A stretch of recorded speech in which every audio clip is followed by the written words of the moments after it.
Hi, friends. I'm Colleen Dieter, landscape consultant, certified arborist, and founder of atxgardens.com. Welcome to the ATX Gardens podcast, where every other week I share simple, timely tips to help your garden thrive.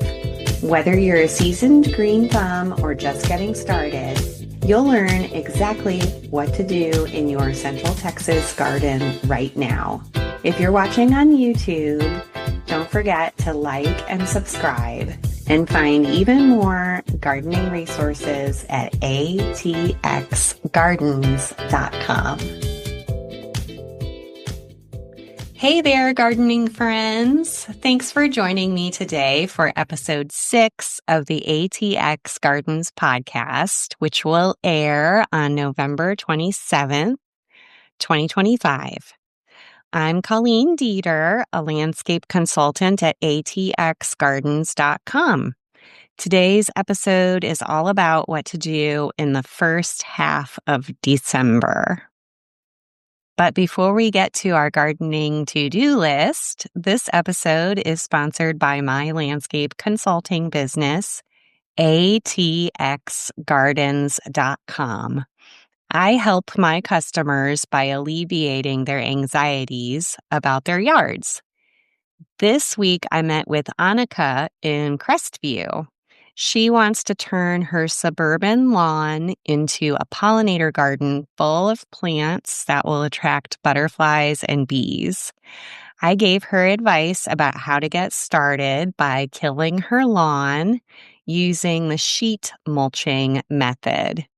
That's layering cardboard, compost, and mulch to create a clear planting space before planting.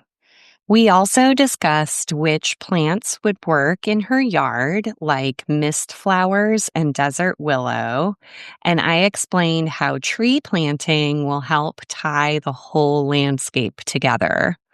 So if you have questions about your yard, make an appointment today at atxgardens.com. All right, let's get to the show. In the first half of December, watch out for freezing weather.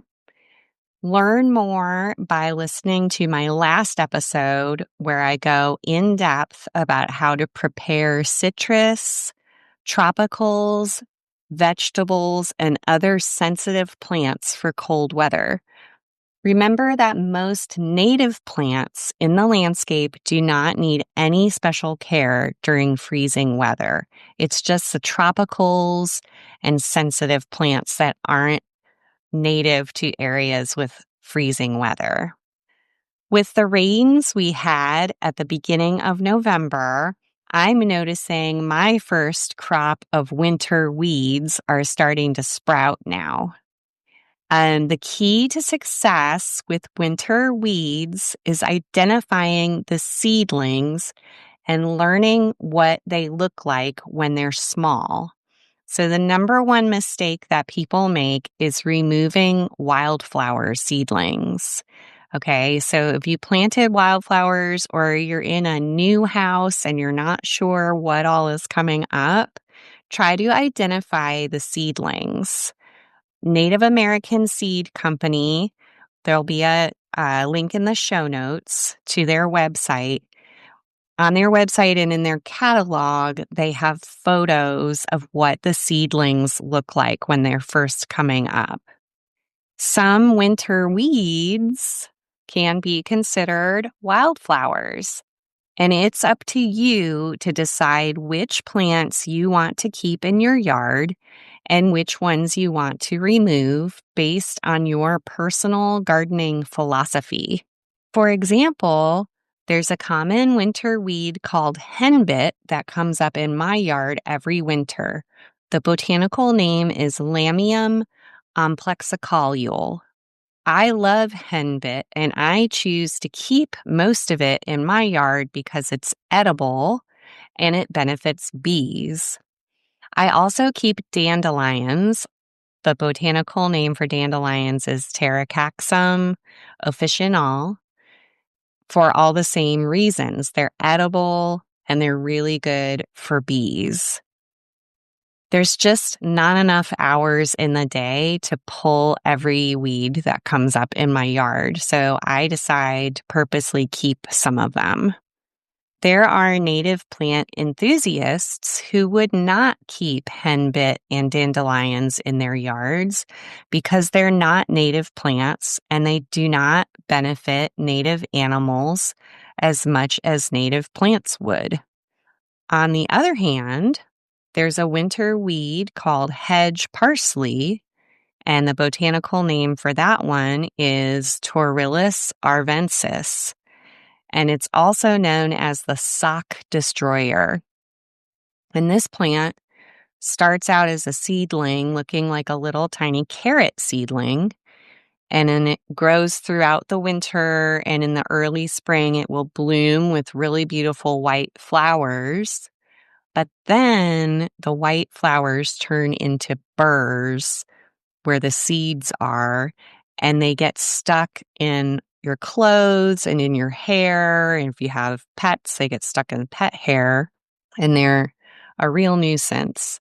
And they are also not a native plant to this area. So I have not yet found a compelling reason to keep that plant. So in December, I'll grab a hoe and I'll start cutting them down when they're tiny. So I'll have fewer big plants to pull as they keep growing. December is really the best time for getting after all of those little seedlings when they're small. I like to use a Dutch push hoe for mulched areas, and I'll use a stirrup hoe in gravel or loose soil. A flame weeder is excellent for weeds growing in cracks. Just be sure not to use it on windy days or if there's a burn ban. And of course, see my show notes for links to those tools on Amazon. I'm an Amazon affiliate, so I do get commissions for sales of those tools. There are some native plants in our gardens that can get out of hand. They're very prolific. They put out a lot of seeds, and winter is a really good time to remove them. So that's things like hackberry saplings and little baby trumpet vines. Removing them in the winter is more satisfying because they're dormant. And if you don't get all the roots out, it takes them months and months before they'll grow back. Speaking of little trees, I'm going to tell you a little bit more about our woody plants in the winter. So now that the weather is cooling off-ish and the trees have lost their leaves, it's okay to start pruning them. So make sure you don't prune any trees that haven't lost all of their leaves yet. Most of the shade trees and understory trees will likely be losing their leaves now. Most of the shade and understory trees do not need pruning. Make sure you know why you are pruning a tree before you do it. The compelling reasons for pruning a tree include clearing walkways, clearing driveways and the street, clearing your roof, and removing branches that are rubbing on each other. So whenever you have branches that keep getting injured over and over again because they're getting hit by vehicles or they're rubbing on the roof, that creates an open wound on the tree that can't seal. And diseases and bugs can get into the tree that way through those wounds. So if you're pruning, make sure you're pruning just to remove branches that are getting injured over and over and over again. That's the best reason to prune a tree. Otherwise, most trees don't need to be pruned. I'm teaching a tree pruning class at the Lady Bird Johnson Wildflower Center in January, and there'll be more on that later in the episode. So now, what's going on with fruit trees in our landscapes in the first week of December? Now is a great time for planting containerized palm and stone fruits. Palm fruits are the ones that have cores, like apples and pears, And the stone fruits are the ones that have pits, like peaches and nectarines. It's also a good time for planting containerized grapes and persimmons. When I say containerized, I mean trees that come in pots from the nursery. But for better selection, like more variety and healthier trees, you may want to wait until mid to late December and into January to visit the Natural Gardener and other local nurseries to get bare root fruit trees instead. And I'll talk more about this in future episodes, but there's a traditional way of growing and transporting both fruit trees and nut trees where they're grown as little seedlings or saplings at the nursery, and then they're removed from whatever media they were being grown in, removed from soil or sand at the nursery, and just shipped, packed with like paper or sawdust in a plastic bag. And that's called bare root because there's no soil around the roots. They're bare. Bare root fruit trees tend to be healthier and have better results than container trees. And they're shipped long distances and they're easier to ship than other plants because they're lighter weight. So the nurseries tend to have more varieties of bare root fruit trees to choose from than container trees. And they also tend to be a better value too. So we'll talk more about bare root fruit trees coming up when they start arriving at the nurseries in a couple of weeks.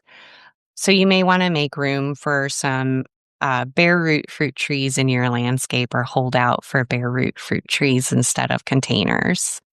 Protect your citrus trees from freezing temperatures whenever we get a freeze at night. Listen to the last podcast for more tips on protecting citrus.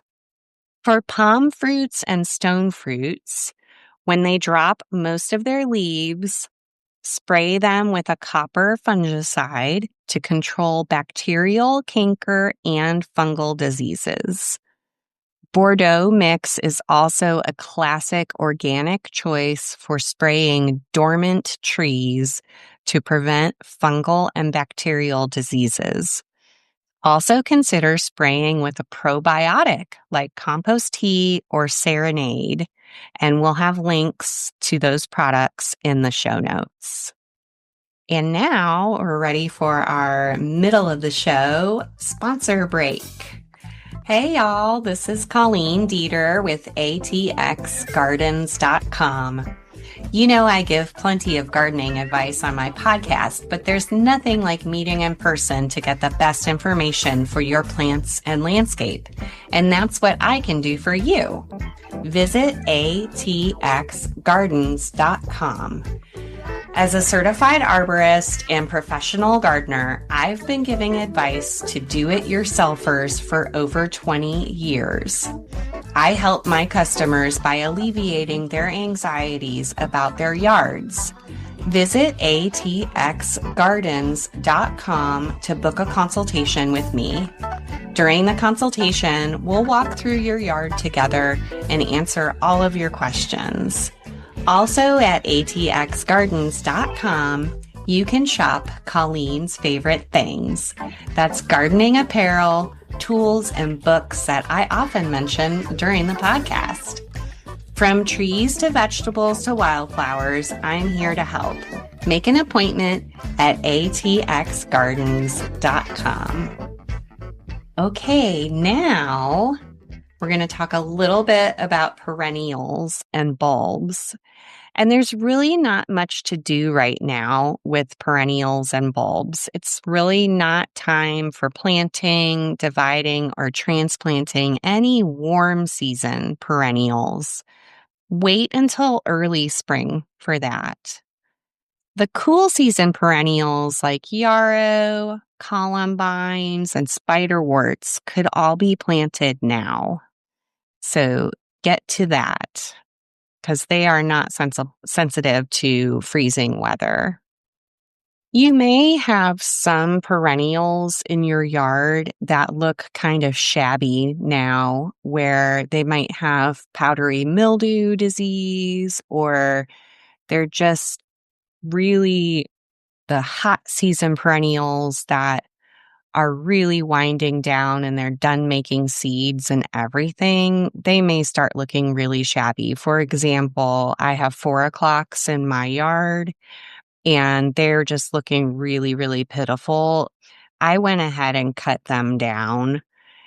I have a customer who has some tall rubelia, also known as Mexican petunias. They were getting powdery mildew, so we went ahead and cut those down. But if they all still look okay, leave them as long as you possibly can. Leave the perennials alone right now as much as you can. And we'll be talking more about how to trim them and when to trim them in future episodes. Okay, now moving on to the vegetable garden. And I'm going to also lump together the herbs here. So, herbs and vegetables into this part of the podcast. Again, watch out for freezing temperatures. Make sure that you're keeping the garden moist all the time, especially before freezes. Listen to the last episode for more tips about how to protect your garden from freezing temperatures. So, planting vegetables and herbs at this time of year is a little bit controversial depending on who you ask. Some sources say planting all the cool season greens like arugula, lettuce, collards, and root vegetables like beets, turnips, carrots, radishes now is okay. Same with the cool season annual herbs like calendula, cilantro, and dill. But other folks say to wait until late January because the repeated winter freezes can damage tiny seedlings.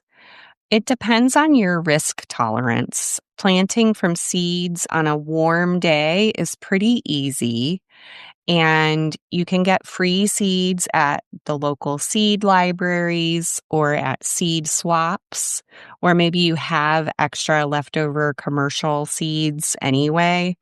So you can always replant seeds if the first batch doesn't work out because of bad weather. So you can decide, whether or not you want to take that risk. Now, if you're buying transplants for other plants that can't be planted from seed, like cabbages and broccoli and cauliflower, that's a different story because that's going to be more expensive and a little bit more risky. So it's up to you to decide whether or not you feel comfortable planting vegetables and herbs right now. I think planting from seed is no big deal, and I'm going to keep planting from seed all winter, but I'm a little bit reluctant to plant transplants that could be damaged by cold.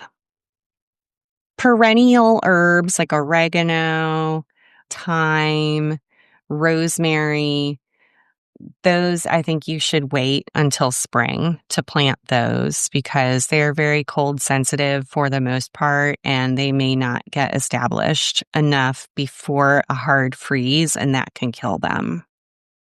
For certain crops, it's best to start them indoors as seeds because their life cycle is very long. So by the time they start to sprout and grow, our weather changes so fast here in Austin that they don't have time to actually produce food before the weather changes and kills them.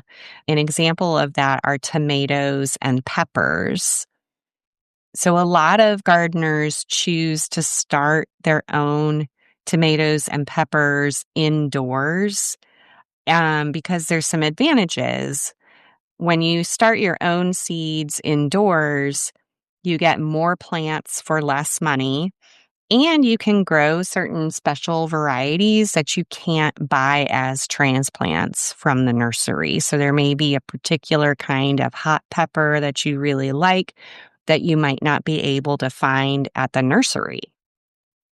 Those plants, those warm season vegetables, they need to be started indoors about 8 weeks before the last freeze. And our last freeze in Austin is about March 1st. So if you go back 8 weeks, count back 8 weeks from March 1st, that puts us at about January 1st. So if you're interested in starting warm season vegetables indoors, like tomatoes and peppers, some people like to start basil this way. You'll need to start getting your setup ready now. Select an area with a south-facing window if possible.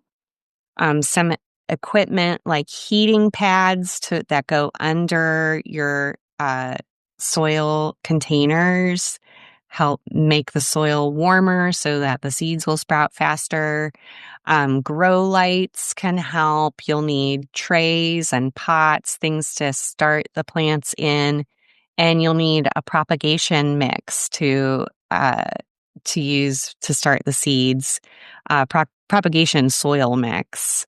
We'll have links to all of those items in the show notes. You'll have to think about keeping pets away from your new seedlings so that they don't lay on them, dig in them, or eat them too. So think about how you might keep pets away. So start getting all of that stuff ready now so that you're ready in January to start planting, and you'll have your little transplants ready to go into your vegetable garden in early March. The seed catalogs start arriving now. So take a look and start making your selections. And don't forget about seeds that you might have saved from past years of gardening. And look for seed swap events and check out the Austin Public Library seed collections, and many of the suburban and small town libraries around Central Texas also have seed libraries supported by Central Texas Seed Savers.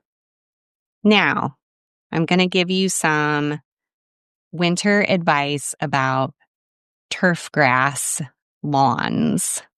So really any time from October to March is a good time for top dressing your turf grass with a 1/4 inch of compost. You can use any kind of compost that you like. I prefer turkey compost because it's a very high nitrogen, and the turf grass typically needs quite a bit of nitrogen. Top dressing the grass is even more important than fertilizing because the compost adds beneficial microorganisms to the soil, and those friendly little critters eat the grass clippings and other debris in the soil, and they turn it into food that your grass can use. They also aerate the soil to make it fluffier, and that provides more moisture retention and air that the grass roots need. So make sure you get some top dressing done with compost this winter.